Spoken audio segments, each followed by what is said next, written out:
Eu vou tirar o meu vídeo para poder não ficar atrapalhando. E eu estou gravando, então pronto.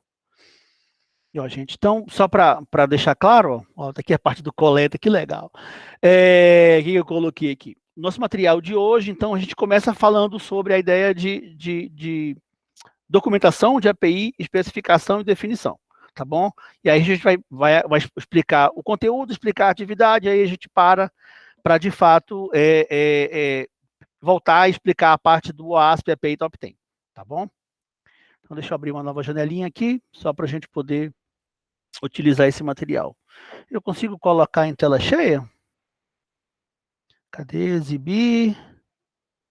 Oh, apareceu alguém. Deixa eu. Só porque eu entrei em tela cheia, chegou alguém, viu? Travou? Ah, tá aí. Ué. Apanhando aqui, muito bem. Quem é? Pronto. Deixa eu permitir o Ramon e o Gabriel. Então vamos nós. Deixa eu voltar para cá. Deixa eu baixar esse negócio. Melhor usar isso aqui no. Não, deixa. Vamos por aqui para ser mais rápido, vai. Então pronto. O que a gente vai abordar agora nessa primeira parte da aula é a ideia de documentação e de contrato de uma API. Tá? Os termos se parecem, né, são muito similares, vamos chamar assim, e de vez em quando você vê desenvolvedores, gente que trabalha com API, se perdendo na definição formal. De fato, existe a documentação, que eu poderia dizer que é uma ideia mais genérica. Deixa eu atender mais alguém aqui. Né? É algo mais completo, né? mais geral. Opa, pode. O senhor está compartilhando a apresentação? Oh, desculpa, não compartilhei, né? Tô ficando gaga, viu? E eu jurava que eu estava compartilhando com vocês, ó. Foi mal, gente. E eu crente que eu estava compartilhando. Desculpa. Pronto, agora estão me vendo, né? Agora vai. E eu crente que eu estava com a tela compartilhada, abafando aqui, ó. Pronto. Beleza. Vou botar para cá, então. Aham, pronto. Agora sim. A gente agora está vendo, então, aqui a parte de API. Então, o foco é falar da documentação de API, né, mostrar que, na realidade, tem o conceito formal de documentação, de especificação, de definição, e chegar na parte do contrato, que acho que é o mais comum. Todo mundo ouve falar no contrato de API, então a gente vai chegar nisso aí. Pronto. O que então é o contexto desse nosso material sobre documentação? A gente já percebeu no material lá, até no material que eu tinha colocado lá naquela videoaula lá do Craig, que o REST é um padrão de fato para a criação de APIs, que ele é muito flexível, ele é muito versátil. Né? Ele nos permite elaborar muitas coisas, e se de fato a gente fosse criar uma API para ser RESTful, seria de fato uma API muito poderosa. Vamos esquecer o RESTful e trabalhar com o REST. Tá? Criar uma API usando o padrão REST, atendendo, sei lá, 3, 4 daquelas 6 daqueles requisitos principais, vamos chamar assim, já é interessante, né? já nos gera, de fato, uma API legal.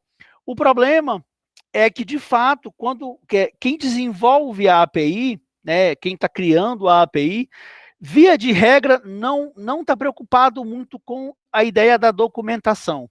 Ele está mais preocupado com a ideia da especificação. Ele precisa formalizar o que a API dele vai fornecer de funcionalidade, vamos chamar assim.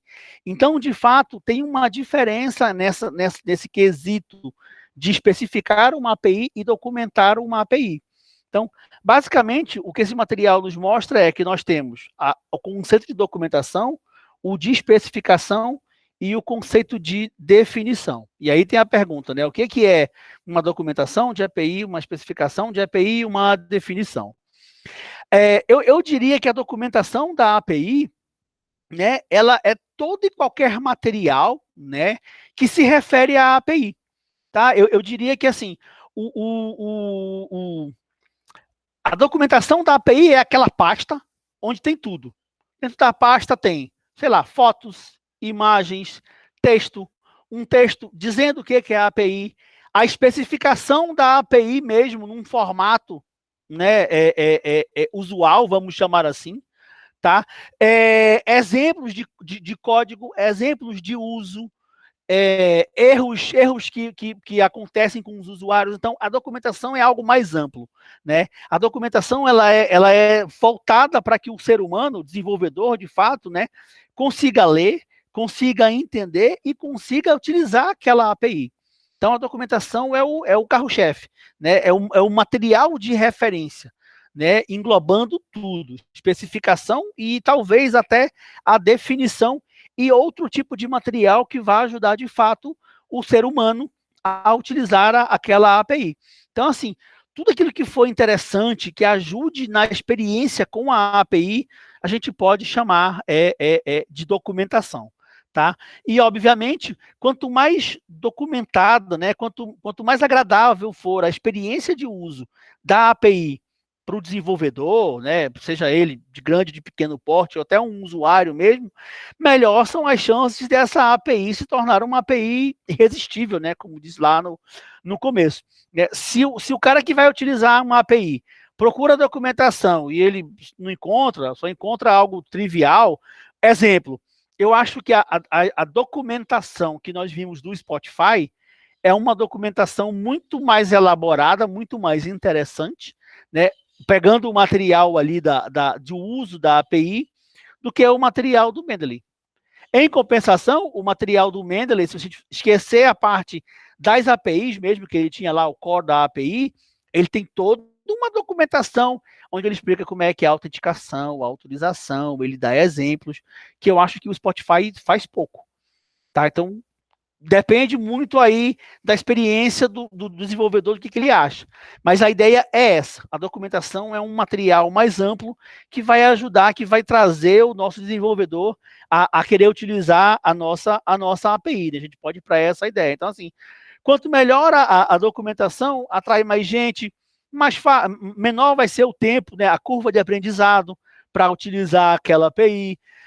Se um desenvolvedor fica fã daquela API, ele deve indicá-la para outros desenvolvedores, vai pensar nela quando for criar um novo projeto. Então, a documentação acaba agregando esse tipo de valor, esse tipo de informação. Tá? A documentação, uma boa documentação, ela pode incluir de tudo. Obviamente, tem coisas que não são interessantes. Talvez diálogos, áudios, vídeos que não tem uso, tem explicação da API não seja interessante.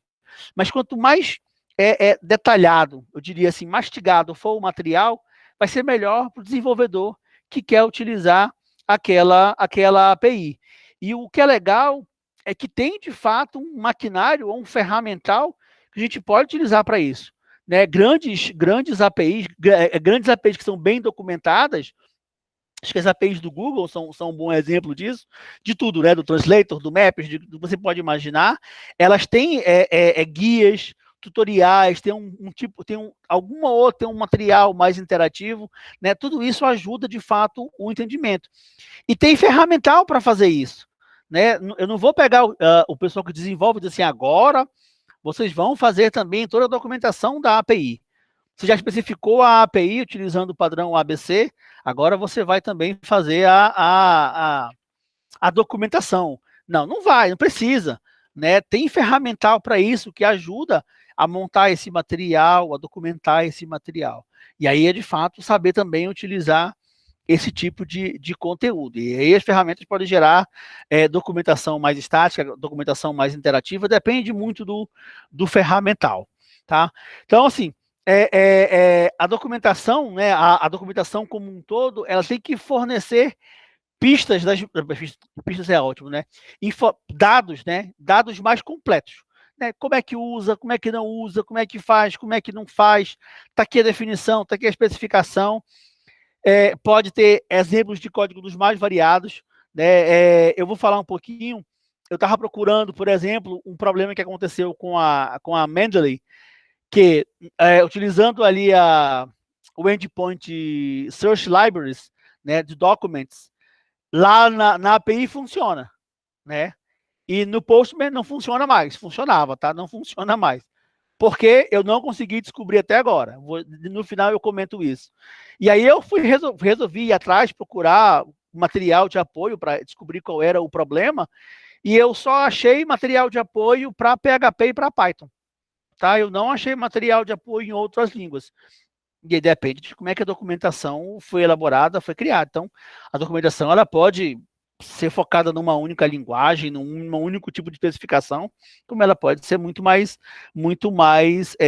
abrangente. Tá bom? O outro conceito é o conceito da especificação. Se a documentação é abrangente, a especificação ela é mais restritiva. Né? A especificação, de fato, ela define, né, como é que a API vai ser usada. Então, ela é que vai definir, no nosso caso, quais são os métodos que são utilizados, quais são os endpoints que existem, quais são os parâmetros necessários para fazer uma requisição, aqueles que vão no body, aqueles que vão como parâmetros, aqueles que vão em outros cantos, as respostas. Então, isso é a especificação. Né? A especificação é o que vai, de fato, definir, né, que vai reger como é que a API vai funcionar. Tá? Acho que essa é a melhor definição de uma API. Especificação e definição acabam sendo similares, mas especificação é restrito ao ponto do ser humano conseguir entender. Tá? Quando eu crio uma especificação, essa especificação tem que ser legível ao meu desenvolvedor, ao usuário que está interessado em utilizar a minha API. Quando eu falo em definição, ainda é uma especificação, mas a definição ela é mais voltada para o linguajar da máquina, digamos assim. Ela é voltada para que a máquina consiga interpretar aquele tipo de conteúdo. Então, especificação e definição acabam sendo parecidas, mas a especificação é a definição formal, né, da nossa API. E eu diria mais, o foco dela é para o ser humano. Então, a especificação ela tem que ser legível ao desenvolvedor, tá bom? Não enrolando muito, né? Tem muitas formas de fazer especificação. Mas quando se fala de API REST, a especificação mais comum, mais usual, é a utilizada pela OpenAPI, OpenAPI, escolha o nome à vontade. Tá? Acho que a OpenAPI é o cara mais utilizado. Hoje está na versão 3.11, se eu não estou enganado já, e não na 3.10. A gente estava acostumado a trabalhar na 3.01, 3.02, algo do tipo assim. Mas a especificação está lá. Se eu clicar aqui, é o linkzinho da especificação do GitHub, tá? Não vou clicar para não atrapalhar aqui o nosso processo. A gente vai ver um pouquinho sobre esse cara aqui. Então, essa especificação, né, de APIs, já vou trazer para o caso claro da OpenAPI, que é o padrão mais fácil, né? Ela é tão focada em ser legível para o humano que até a indentação dela é interessante. Lembra a indentação de linguagens de programação. Uma coisa interessante em relação à especificação utilizando a OpenAPI é que ela é uma especificação, mas ela meio que se enxerga como uma documentação, tá? De fato, a OpenAPI é uma especificação, mas ela meio que se enxerga como uma documentação de API, embora ela não seja, de fato, uma API para ter uma documentação, tá? A documentação que está no GitHub, que explica o funcionamento da OpenAPI, é muito, muito completa, é muito tranquila, é muito fácil de ler, define requisições, objetos, valores, parâmetros, como é que esse negócio é chamado. Lembram lá no material do REST que tem a ideia do link, então eu consigo encadear a saída de uma requisição como entrada de uma outra requisição. Então, de fato, é uma especificação muito completa, muito interessante. Tá? Meu papel aqui não vai ser explicar ponto a ponto da especificação da OpenAPI, não. Lá no GitHub está esse material. Então, assim, pô, eu gostei desse negócio, eu vou criar uma API para mim, então eu vou lá no material entender como é que esse cara funciona. A especificação da OpenAPI também, que é uma especificação de API, também rege, né, todo o relacionamento entre quem faz parte da nossa API. Ó, lá na especificação da OpenAPI, a gente vai ver lá os objetos que fazem parte do body de uma request, os parâmetros, é muito legal de ver. A gente acaba percebendo isso quando a gente quando for trabalhar, por exemplo, com o Swagger, a gente vai entender como é que esse negócio funciona. Tá? A especificação, embora o foco dela seja para APIs REST, a especificação diz que ela pode suportar qualquer tipo de API, tá? De padrão de API. Embora todo mundo que trabalhe com OpenAPI funciona ou tenha na sua visão o conceito de API REST, tá? A OpenAPI, ela foi, digamos assim, desenvolvida, né, especificada a primeira vez pelo pessoal do Swagger, que é uma empresa focada em soluções para trabalhar com API. Até a versão 2, ela não era chamada de OpenAPI, ela era chamada de Swagger API, ou Swagger Specification, tá? Assim que era o nome dela. E aí, quando chegou na versão 3, meio que se criou um consórcio para gerenciar a OpenAPI, e o Swagger faz parte do consórcio, mas não é, digamos ali, o dono da ideia, tá? Então, a OpenAPI é de fato a especificação, eu acho que mais utilizada. Dá para utilizar, especificar APIs usando várias, como eu falei, vários padrões, né? Fora o REST, dá para utilizar IRML, API, tem várias ideias, tá? Mas eu diria que o foco, né, o principal uso de uma especificação em OpenAPI são para as APIs do tipo REST. E para fechar, tem a ideia da definição. A definição a gente pode pensar que também é restrita, porque ela é também a especificação, né? Ela é o funcionamento da API. A diferença é que ela agora é voltada para que a máquina interprete, para que a máquina entenda. Ela não é voltada para que o ser humano consiga ler aquilo e entender. Tá? A função disso é, de fato, ser legível para a máquina, né? Para o sistema. Aí você vai dizer, mas, pô, Feitosa, para que eu quero um negócio desse?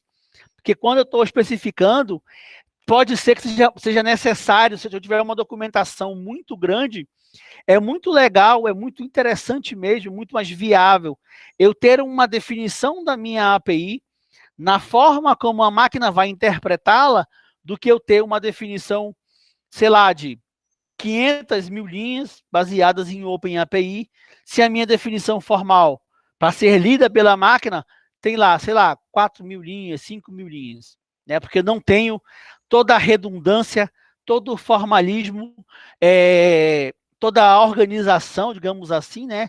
Para deixar uma especificação de API legível para o ser humano, tá? Então, a definição, ela é a mesma coisa que a especificação, a princípio. Tem as mesmas funcionalidades que uma tem e a outra tem. A questão da legibilidade é que é diferente. E aí, como é que esse negócio muda, né? Já que quem vai ler agora é o computador, é a máquina, a estruturação ela é diferenciada, ela é muito mais simples. E aí se tem um monte de ferramental para fazer isso. Tá? Então tem ferramentas automatizadas que geram a definição, desculpa. Elas pegam a especificação e geram a definição, seja ela de forma estática ou de forma mais interativa. De novo, eu chego do Swagger. O Swagger, como eu falei, tem ferramental para isso e ele tem ferramentas que fazem isso, que pegam uma especificação em OpenAPI e geram a definição, né, que vai ser empregada por um servidor lá que vai responder, responder por aquela API. Tá? Isso acontece. Eu não preciso, de fato, ter o meu servidor rodando ou executando, né, de acordo não, né, seguindo a especificação em OpenAPI, aquela especificação legível para seres humanos. É muito mais fácil e eficiente para ele ter uma definição que ele entenda, muito mais curta, direta, né, do que ter algo floreado, tá bom? Tem várias ideias de como é que a gente pode trabalhar em relação a isso aqui. Acho que isso aqui já era a parte interessante, né, do que era legal. E aí, a parte final disso aqui é que esses conceitos de API documentação, API especificação e API definição, né, Documentation, Specification, Definition, eles acabam colidindo hoje, né, ou convergindo para um conceito que os desenvolvedores chamam de Schema First API Design, né? Alguns chamam também de API Contract First, né? Que é, eu primeiro faço o trabalho correto, que é o trabalho de especificação, né? Acho que quem já pagou ES, né, vai lembrar disso. Eu não saio programando, eu não saio criando tudo para depois especificar. Eu primeiro perco um bom e belo tempo para definir o que eu quero, levantar requisitos, aquele monte de coisa, para aí sim fazer a minha especificação, se for o caso, a minha definição, e aí começar a documentar, né? Só que o fato não é isso. Pô, vou criar uma startup, tenho uma ideia genial. Criei a minha startup, montei lá. Então, a minha programação naquela hora que eu estou criando a minha startup, a minha ideia, é fazer o negócio funcionar. Eu não estou preocupado se eu estou seguindo a OpenAPI da forma correta, se eu estou especificando o negócio certinho, se tem uma... Não, eu estou pensando em fazer o meu negócio decolar, a minha ideia ser vendável, digamos assim. Então, é muito comum, ainda mais pensando nesse mercado de startups, que primeiro você programa para depois especificar. Eu costumo chamar que programação orientada a gambiarra, ou orientada a resultado. Eu quero fazer o negócio funcionar. Depois que o negócio funcionou, é que eu começo a ajustar. Lembra que eu falei das versões lá, versão 1, versão 2? É por isso. A versão 1, via de regra, é aquela versão para o negócio funcionar. Já a versão 2 da mesma API, daqueles endpoints, já são as versões refinadas, especificadas, esse tipo de coisa. Então, tem esse conceito que é, primeiro vamos fazer o correto, que é fazer requisito, especificar tudo bonitinho, e aí depois a gente coloca esse negócio para testar. Então, esse é o conceito de API Contract First, ou Schema First API Design, tá? Não vou falar da diferença, a gente já viu isso aqui, e eu vou cair para a parte que eu quero, que é essa ideia de API Contract, tá? Então, a ideia é, todo mundo, eu acho, já ouviu falar de API Contrato. O contrato da minha API, via de regra, se confunde com a ideia da especificação, né? Vamos imaginar que o contrato, ele é, de fato, a especificação e a definição. A especificação porque ele vai estar no modo legível e a definição porque ele vai estar no modo legível apenas pelo computador. Mas a ideia é, como é que eu gero esse meu contrato? Né? Se o contrato, então, é a soma, né, ou ali a especificação e a definição, esse contrato ele meio que define o que está sendo feito. Né? Ele define quais são as regiões, quais são as áreas, quais são as interações e quais são as requisições e quais são as respostas que a minha API oferece. Né? Talvez ele tenha um quê de documentação, mas ele não é uma documentação. Ele é, de fato, a especificação. Né? Ele vai permitir que o desenvolvedor, que a máquina, saiba o que está sendo ofertado para ela. Isso é o nosso contrato. Acho que tem uma figurinha aqui que dá um exemplo melhor. Tá? Então, um contrato, né, um API Contract, nada mais é do que quais são as capacidades, quais são as funcionalidades que a minha API, que essa minha interface, está de fato fornecendo. Então, via de regra, a gente vai pegar ou vai ouvir falar na especificação da API como o contrato.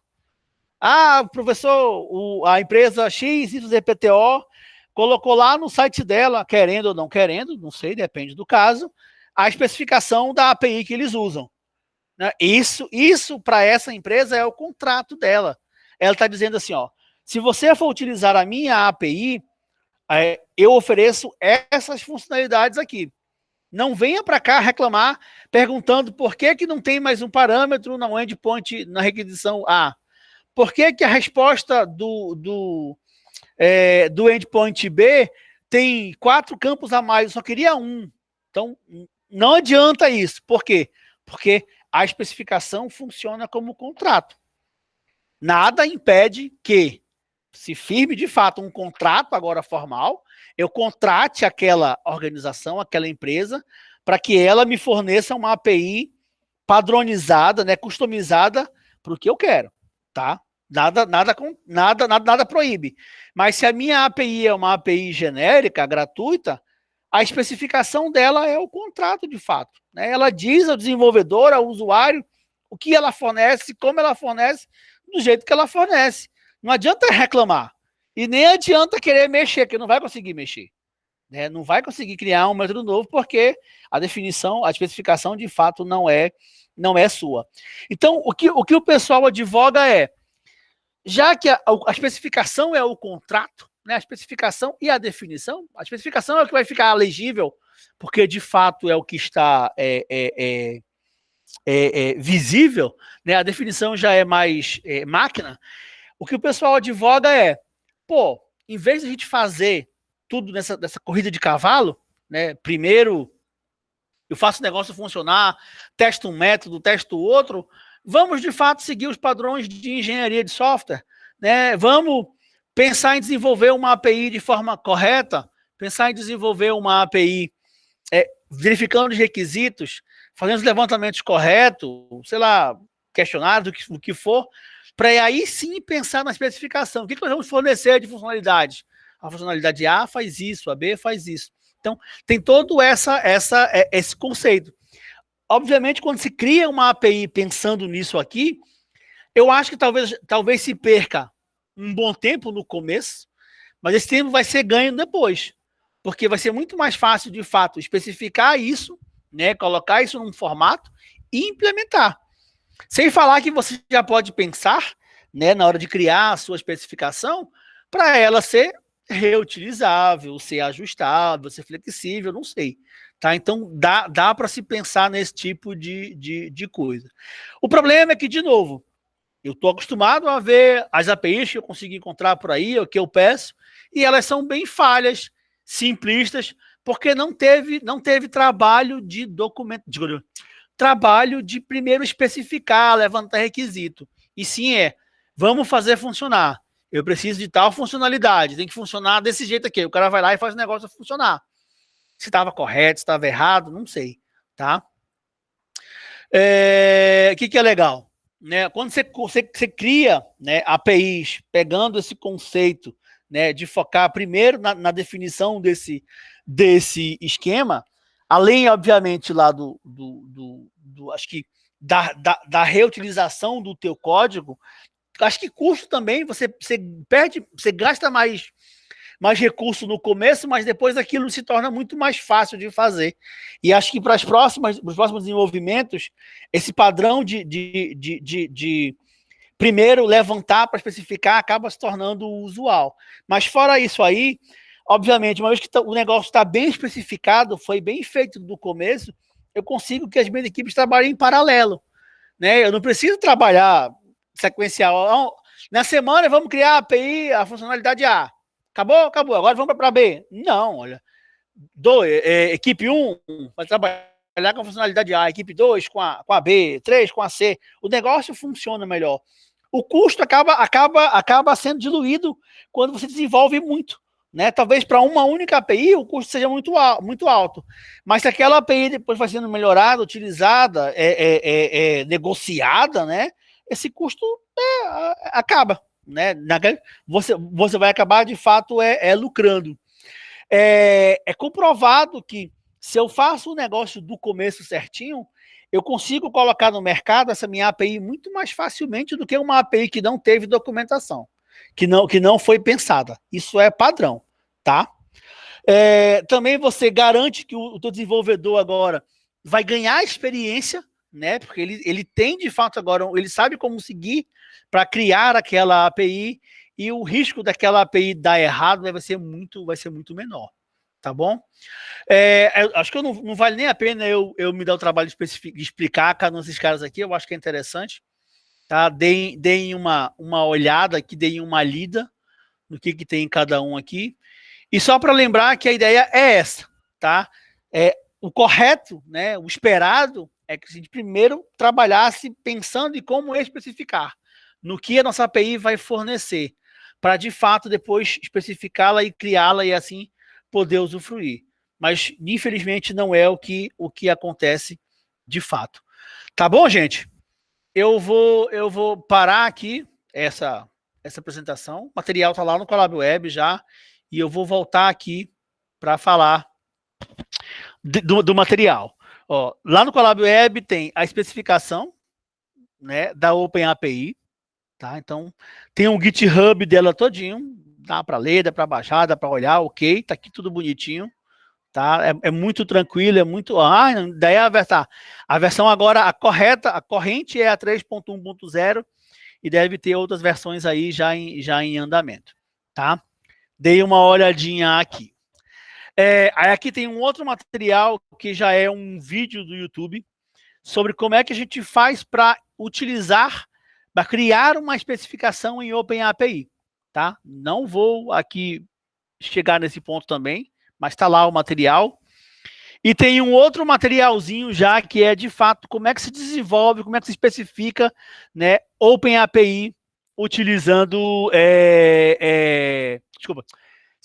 especifica uma API utilizando o OpenAPI 3.0, tá? Utilizando o Swagger, que acho que é a ferramenta mais interessante para isso. Tudo bem? Tranquilos aí? Então, eu vou mostrar agora o que eu quero, que é a nossa atividade, tá bom? Ó, o bom que ninguém fez ainda. O que é atividade? Tem dois documentos aqui. Um é atividade de fato mesmo, e o outro é o material de apoio, o material base para fazer atividade. Vou explicá-los. Deixa eu abrir aqui para ficar melhor. Pronto. Ó, percebam que está até com a data errada, como eu tinha falado. Ó, tá? Essa aqui não é a data, porque eu literalmente copiei e colei, eu prometo que eu vou ajustar. Qual é a ideia?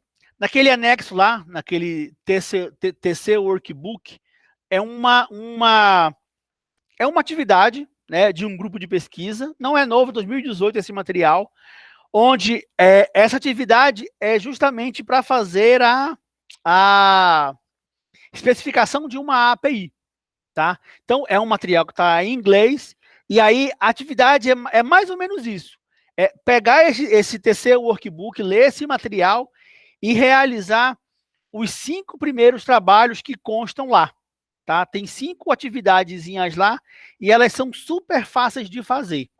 A primeira atividade é para utilizar, por exemplo, um editor de texto, tá? Não é para fazer nada mirabolante, não.